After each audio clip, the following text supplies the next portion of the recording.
Hey everybody, it is Friday morning, and yeah, I'm doing some laundry. I've been waking up around 5 a.m. usually in Japan. So on days like this, it's kind of useful. I can spend some time doing some laundry. I was kind of worried about it before going to Japan. I was like, am I going to be able to read the machine? And they just have a bunch of English instructions on it. And I mean, it's not like hard, even if it wasn't. You put the coins in, you press the green button. And yeah, they have a lint trap here, so yeah, you know, you get a little bit of a lint pull. Nice. And yeah, Alex has got a hole in one of his sweaters. I brought a sewing kit and have some spare time, so sewed it up. And overall, looking pretty good. Basically like new. Just a needle and thread. Anyways, everybody's up now, and people wanted breakfast, so we're going to a pancake house that was down the street. Yeah, I wasn't super in the mood for pancakes, so I was thinking of getting a sandwich, but it was the lunch menu, and then I was like, I don't know, I guess I'll just get eggs and toast. And I mean, I like the toast. I like how thick the bread slices usually are. That's pretty nice, but you know, the eggs and a slice of meat was kind of just whatever. But yeah, we're chilling out for a while, getting ready to check out of the Toon Stay. Gotta say, this is probably my favorite hotel. You know, the amenities and space and stuff, it was chill. And yeah, back to Kyoto Station. Some people are going to a Sweets Festival, and then people want to go to Uji or straight to Nara. We kind of agreed to meet up at Nara.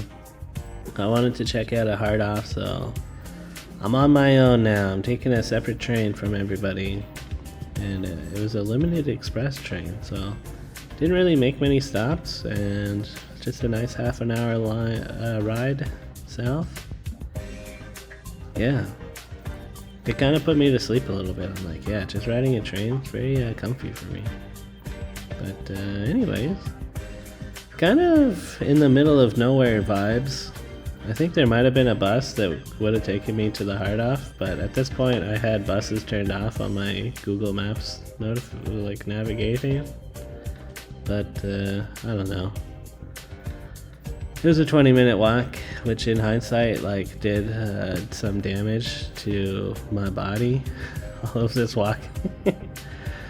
But yeah, hard off. It'll be worth it, right guys? So yeah, here I am. This is I thought it was a bigger hard off. Like looking at the pictures, this is a multi-story building, but the hard off's only in the first floor and half of the building. But they have a lot of knickknacks, so that's kind of cool. A lot of Disney shit here if you're into that. And yeah, I looked for 3DSs. They didn't really have a great selection. I mean, they had some DSs and some Game Boy Advance SPs. I was like, maybe that's cool, but I didn't really feel like spending $100 on a Game Boy Advance SP. But I guess what they do got going on is they got a lot of junk bins. So if you like digging through junk bins like me, still kind of a decent place to go and check out. But yeah, it seems like it's mostly an off house, which is just random houseware stuff. They had a PS5 themed fan over here, or air purifier. That's cool. And in the back corner, this is where most of the gift store junk is, which I've been looking at gift store junk this whole trip. But here it's a tenth of the price. Pikachu clock? Pretty cool. Yeah, it's one of those things that if I had infinite space to bring things back, sure, I would have brought a Pikachu clock home. But instead I got this whistle, 55 cents. That's a pretty good deal. Oh yeah, and this beetle collection, I was like, damn, that's cool. Each of them were about $4. You just choose any beetle you want. And yeah, I found this Moomin pencil case and a wax stamp seal kind of thing. That's kind of neat. Looking at the games again, here's a Mother cartridge for $30, which I was kind of into. In hindsight, I feel like I should have just bought that. $30? I feel like you're not going to beat that for Cult classic mother. Oh well. Anyways, that's hard off.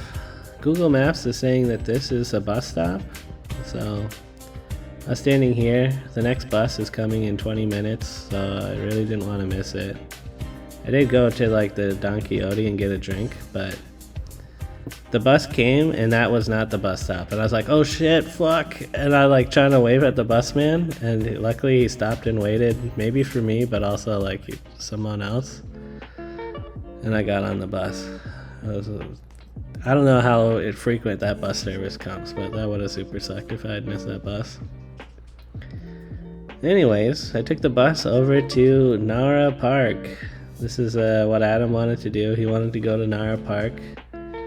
And just because it was a park, when we got here, he was like, did you guys know there's deer here? What the heck? And yeah, that's kind of what Nara is famous for, is this park full of wild deer. They're just very friendly and used to humans feeding them, because that's what humans do. We feed the deer here and it's kind of fun. Sometimes the deer are a little bit aggressive. So I'm just trying to meet up with the guys now, and they're in a park. I mean, they're part of the park that doesn't have a lot of deer. Apparently there were deer, but they didn't feed them, so they all just like wandered away. I tried to pet one, but I didn't have anything, so they weren't that into it. And yeah, Max and I, we went and got some wafers. Only 200 yen for like a stack of wafers? It's like, you only need one stack and your whole family could feed some deer. And we fed one of the deer. Yeah, that's the other thing, is they bow to you. I don't know if you guys know this, but in Japan, it's pretty common to bow. That's just like a polite gesture, you know. And the deer bow here, I assume because of it. So yeah, the deer, pretty neat. I'm betting this one because it's getting fed. It's chill about it. That's kind of the social contract. You can interact with the deer if you give them some wafers. Yeah, Max tasted the wafer, and apparently it tasted like oats. So they're probably oat wafers. That makes sense. There were signs in the park about taking all your trash out with you, because there's no trash cans in here. And if there were, there'd be trash in the park and the deer would try to eat it. And if the deer eat trash, they'll die. So over there, I think that deer was eating like a napkin or something. Hopefully it'll be alright. Anyways, Don and Julie have arrived. They went to Uji, which was like a tea area, and apparently had a good time. Should have got a picture or something for you guys, but whatever. Just imagine a nice place in Japan. Anyways, we're like, alright, let's give these deer all of the wafers. Woo! And yeah, you know, if you don't want to get swarmed, you kind of gotta find a deer that's alone, and then it won't swarm you, because there's only one deer. It's pretty manageable. Really, they just shake their head around until you give them the wafers. So that's cool. I probably should have just given this deer the wafer, but there's like a really tiny one. I was like, I don't want to give it to the cute tiny one. And there was 4 other deer around it. They kind of swarmed me a little bit, but not really. I guess it was just like that first deer followed us over here, and I was like, all right, fine, dude. I'm trying to like give it to the other deer, but whatever.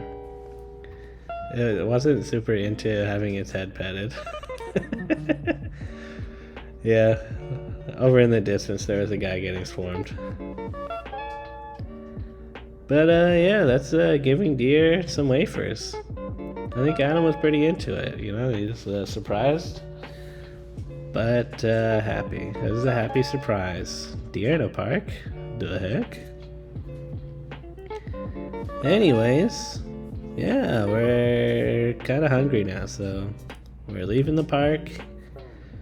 And yeah, if you're wondering how they keep the deer in the park, they don't. They just kind of allowed to wander wherever they want. But I think they mostly stay where people feed them in that park. And yeah, kind of just walking towards some shopping areas. Max and I stopped at this curry place. Got some almu rice curry. I think it was omelet rice. I don't know. They didn't like do the cutting thing in front of us, but either way, it was good. Yeah. So kind of a day, you know, traveling away from Kyoto. It was a good way to spend some time until we could check in at Osaka. And it's getting kind of late, you know, sun's going down. We're pretty much in Osaka now, and yeah, cool sunset going on. Apparently Osaka is a lively nighttime city, so things are open late. Oh yeah, I found this pin on the ground. Good find. And yeah, it's a different vibe than the other cities that we've been into, where like they basically close at like 6 p.m. and the late places close at like 9 p.m. Here's one of the hotel rooms. We got 2 hotel rooms here. And yeah, this is the party room. Alex passed out in the party room. Oh yeah, Don got me this sweet. It tasted good. And yeah, then we're wanting some late night dinner. It's not that late, it's probably like 9. And we're wandering around looking for a place. And yeah, I'm not super feeling it in my leg region. I gotta go back to the hotel, so I just got this from Family Mart. Some fried chicken and rice, that's what I'm talking about. And a bonus spicy fried chicken tender thing, which was like $1.50. I'm like, damn, this is good. And the other thing was like $5, so altogether it's just like tasty fried chicken, guys. It's hard to beat.